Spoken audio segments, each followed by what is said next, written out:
दोस्तों UP TET exam में ऐसे गद्यांश दिए जाते हैं और उसके बाद उससे संबंधित प्रश्नों को पूछा जाता है। तो चलिए हम फटाफट प्रश्नों को करते हैं। ये रहा पहला प्रश्न। घुमक्कड़ शब्द में कौन सा प्रत्यय है? ऑप्शन ए रहे पहला अक्कड़, दूसरा अंगा, तीसरा अड़, चौथा कड़। तो इसका सही उत्तर है ऑप्शन ए। घुमक्कड़ में अक्कड़ प्रत्यय होता है। दोस्तों अगला प्रश्न। महावीर स्वामी का जन्म कहाँ हुआ था? पहला पावापुरी, दूसरा परसौली, तीसरा कुशीनगर, चौथा वैशाली। तो इसका सही उत्तर है वैशाली। वैशाली में इनका जन्म हुआ था। अगला प्रश्न। स्वच्छंद शब्द में कौन सी संधि है? ये रहे ऑप्शन। पहला विसर्ग संधि, दूसरा दीर्घ संधि, तीसरा गुण संधि, चौथा व्यंजन संधि। तो दोस्तों इसका सही उत्तर है ऑप्शन चौथा व्यंजन संधि। महात्मा बुद्ध ने जब गृह त्याग किया तब उनकी अवस्था कितनी थी? ऑप्शन ए रहे पहला 12, दूसरा 80, तीसरा 45, चौथा 35 वर्ष। तो उन्होंने जब गृह त्यागा था तो उनका उम्र था 35 वर्ष। हमारा ऑप्शन चौथा सही है। अगला प्रश्न। श्रुति धर्म का क्या अर्थ है? ऑप्शन ए रहे पहला जैन धर्म, दूसरा वैदिक धर्म, तीसरा सिख धर्म, चौथा बौद्ध धर्म। तो इसका सही उत्तर है ऑप्शन दूसरा वैदिक धर्म। अगला प्रश्न। ट का उच्चारण स्थान होता है? पहला ऑप्शन नासिक, दूसरा कंठतालव्य, तीसरा मूर्धन्य, चौथा कंठोष्ठ। तो दोस्तों इसका सही उत्तर है ऑप्शन तीसरा मूर्धन्य। अगला प्रश्न। 4 गज मलमल में कौन सा विशेषण है? पहला संख्यावाचक, दूसरा सर्वनामिक, तीसरा परिमाणवाचक, चौथा गुणवाचक। तो दोस्तों इसका सही उत्तर है परिमाणवाचक। हमारा तीसरा ऑप्शन सही है।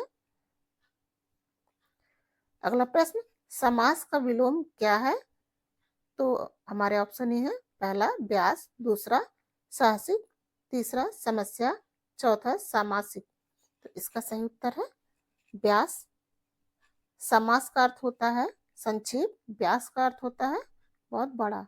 तो इसका उल्टा हुआ व्यास। अगला प्रश्न। सुन का तत्सम रूप क्या है? पहला सुन, दूसरा शून्य, तीसरा सुना, चौथा सन। तो इसका तत्सम रूप है शून्य, ऑप्शन 2। आंख की किरकिरी होना का अर्थ है पहला अप्रिय लगना, दूसरा बहुत प्रिय होना, तीसरा कष्टदायक होना, चौथा धोखा देना। तो इसका सही उत्तर है ऑप्शन तीसरा कष्टदायक होना।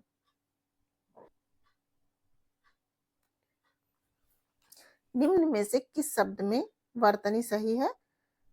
ए रहे ऑप्शन। पहला अनुग्रहित, दूसरा अनुग्रहित, तीसरा अन्य, तीसरा अन्युहित, चौथा अनुग्रहित।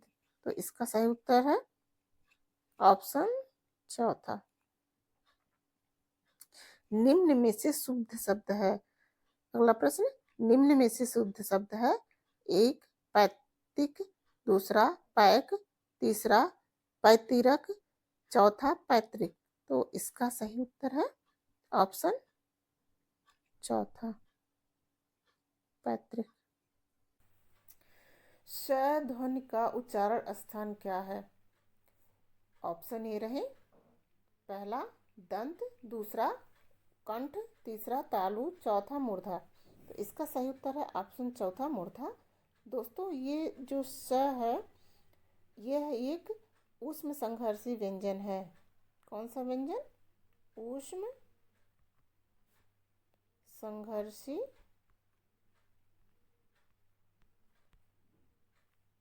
व्यंजन। अगला प्रश्न। अत्यंत शब्द में प्रयुक्त उपसर्ग है? पहला अति, दूसरा अति, तीसरा अन, चौथा अ। तो दोस्तों इसका सही उत्तर है ऑप्शन पहला, दूसरा दोनों, क्योंकि दोनों ऑप्शन में अति दे दिया है, शायद मिक्स प्रिंट होगा। अगला प्रश्न, उपत्यका का अर्थ है पहला सूर्य जिस पर्वत के पीछे से निकलता है, दूसरा पर्वत के पास की भूमि, तीसरा पर्वत का शिखर, चौथा प्राणियों के पेट का एक अंग। तो इसका सही उत्तर है ऑप्शन 2, पर्वत के पास की भूमि को उपत्यका कहते हैं। अगला प्रश्न, निम्नलिखित में मौखिक अभिव्यक्ति का रूप है पहला शुद्ध वर्तनी, दूसरा अंशुभाषण, तीसरा श्रुतलेख, चौथा सुलेख। तो दोस्तों इसका सही उत्तर है ऑप्शन दूसरा, अंशुभाषण को मौखिक अभिव्यक्ति का भी कहते हैं। अगला प्रश्न, हिंदी भाषा की बोलियां हैं, ऑप्शन ए रहे 15, दूसरा 22, तीसरा 18, चौथा 25। दोस्तों क्वेश्चन पूछ रहा है कि हिंदी भाषा की कितनी बोलियां हैं, तो हमारी हिंदी भाषा की बोलियां हैं 18, इसलिए तीसरा ऑप्शन सही है।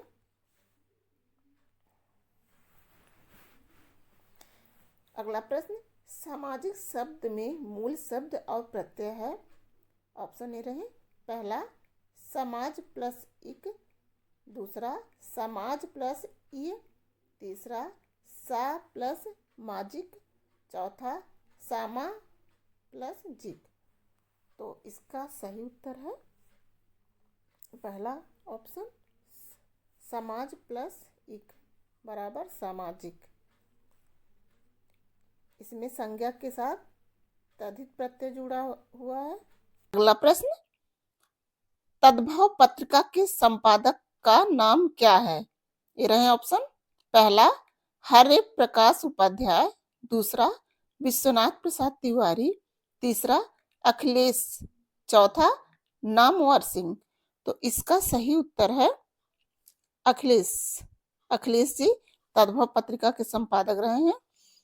अगला प्रश्न, 12 बरस लो कुकुर जीवे और 13 लो जिए सियार, यह पंक्तियां किसकी हैं?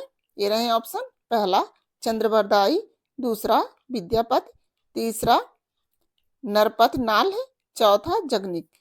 तो इसके रचनाकार हैं जगनिक जी। दोस्तों यह पंक्तियां आदिकाल के कवि जगनिक द्वारा रचित वीर रस प्रधान काव्य परमाल रासो के आल्हा खंड से ली गई है। अगला प्रश्न, अकाल का पर्यायवाची है? ये रहे ऑप्शन, पहला दुर्भिक्ष, दूसरा अपरिहार्य, तीसरा अभागा, चौथा अकथ। तो इसका सही उत्तर है पहला ऑप्शन, अकाल को दुर्भिक्ष भी कहते हैं। अगला प्रश्न, निम्नलिखित वाक्यों में कौन सा मिश्र वाक्य है? ये रहे ऑप्शन, पहला अध्यापकों के समक्ष छात्र पढ़ते हैं, दूसरा क्या अध्यापकों के समक्ष छात्र पढ़ते हैं, तीसरा अध्यापक देखते हैं कि छात्र पढ़ते हैं, चौथा छात्र पढ़ते हैं और अध्यापक देखते हैं। तो इसका सही उत्तर है ऑप्शन तीसरा, अध्यापक देखते हैं कि छात्र पढ़ते हैं। इस वाक्य में एक प्रधान उपवाक्य हो और अन्य आश्रित उपवाक्य उस पर निर्भर हो, उसे मिश्र वाक्य कहते हैं।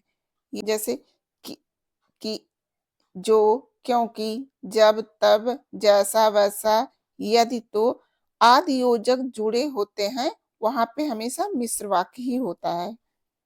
जिसकी पूर्व से कोई आशा ना हो के लिए एक शब्द, ये रहे ऑप्शन, पहला प्रत्याशा, दूसरा अनाहुत, तीसरा अप्रत्यय, चौथा अप्रत्याशित। तो इसका सही उत्तर है ऑप्शन चौथा अप्रत्याशित। अगला प्रश्न, मुझसे उठा नहीं गया वाक्य में वाच्य है। ये रहे ऑप्शन, पहला कृतवाच्य, दूसरा इनमें से कोई नहीं, तीसरा भाववाच्य, चौथा कर्मवाच्य। तो दोस्तों इसमें भाववाच्य है। निष्कपट शब्द का संधि विच्छेद है। पहला निधन कपट, दूसरा निषधन कपट, तीसरा निधन कपट, चौथा निषधन कपट। तो इसका सही उत्तर है निधन कपट, पहला आंसर, पहला ऑप्शन सही है। अगला प्रश्न, इस देश में हिंदी भाषा का प्रयोग लिखने एवं बोलने में किया जाता है। ये रहे ऑप्शन, पहला ऑस्ट्रेलिया, दूसरा मॉरिशस, तीसरा पाकिस्तान, चौथा दक्षिण अफ्रीका। तो दोस्तों हमारा दूसरा ऑप्शन सही है, मॉरिशस में हिंदी लिखी और बोली जाती है।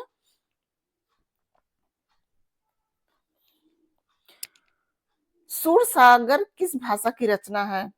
ऑप्शन ए रहे, पहला अवधी, दूसरा छत्तीसगढ़ी, तीसरा ब्रज, चौथा बुंदेली। तो दोस्तों आप लोग जानते हैं कि सूरसागर ब्रज भाषा में लिखी गई है। अगला प्रश्न, वीरों का कैसा हो बसंत कविता किसकी लिखी है? ये रहे ऑप्शन, पहला सुभद्रा कुमारी चौहान, दूसरा रामधारी सिंह दिनकर, तीसरा माखनलाल चतुर्वेदी, चौथा सुमित्रा नंदन पंत। तो इसका सही उत्तर है पहला सुभद्रा कुमारी चौहान जी इसकी लेखिका है, इसलिए हमारा ऑप्शन ए सही है।